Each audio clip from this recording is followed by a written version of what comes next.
Да, Елена, како што можевме да слушнеме од прилогот на колегата Срđan, за жал вториот спорен протокол кој што Македонија го има поради спорот со Бугарија е пречка на европскиот пат, останува се уште во извештајот на Европскиот парламент.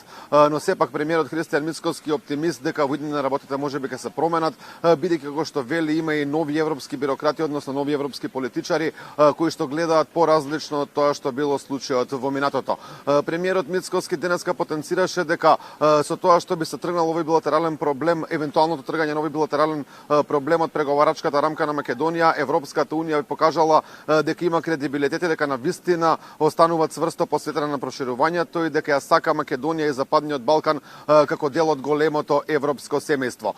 Кажа дека Македонија не треба и во иднина да биде жртва на билатерални проблеми, односно билатерални спорови. Туку треба се почитува она кое што државата го исполнува на европскиот пат, односно реформските закони и она кое што државата го прави на внатрешно поле со цел да биде дел од Европската унија. Да слушнеме изјавата на премиерот Мицкоски на оваа тема. Ако сака Европа да го задржи својот кредибилитет, тоа треба да го направи. И треба да ја исправи таа неправда која е нанесена кон Македонија како држава.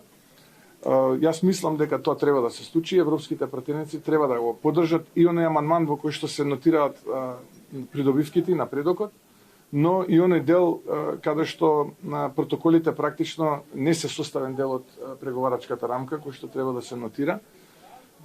Така што еве јас ги охрабрувам и ги замолувам европратениците да се држат до европските вредности дефинирани од страна на Шуман, Аденауер и Де Гаспери при самото формирање на самата Европска унија.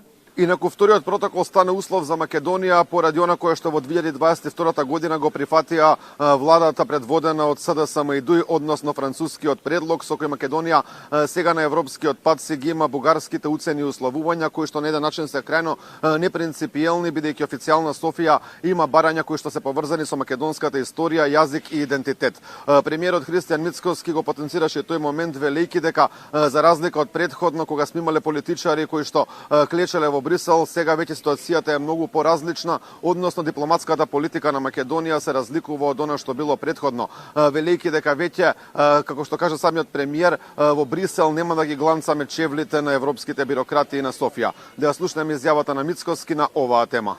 За жал, кај нас понекогаш вината треба да ја бараме и помеѓу нас.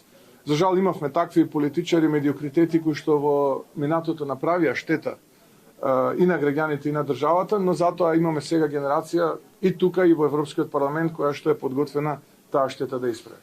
Поучени од тие лекции од минатото, ние денеска ја водиме нашата надворешна политика, односно надворешна политика која што не е составена од гланцање чевли во Брисел на евродипломати и коленичење, туку надворешна политика која што се темели на аргументи и тие аргументи да имаат некаква логика за да може секој да ги разбере, бидејќи времето на внимание кога ве слушаат во Брисел се состои во минути. Вие мора во неколку минути да го спакувате тоа кое што има суштина и кое што сакате да го пренесете. Да, Елена, под мотото Македонија забрзува наша обврска, денеска ВМРО ДПМН ќе го одбележи својот 36-ти роден ден, односно 36 години од основањето на партијата. Според она што е предвидено е тука да има еден музички дел, односно настап на естрадни уметници кои што ќе бидат дел од прославата на ВМРО ДПМН на стадионот Благој Статов во Струмица, а свое обраќање треба да има и партискиот председател, премиерот на државата Христијан Мицкоски. Екипата на Алфа останува тука во текот на целиот ден и ќе ги пренесеме пораките кои што ќе бидат испратени од денешната прослава на ВМРО ДПМН по повод 36 години од формирањето на партијата.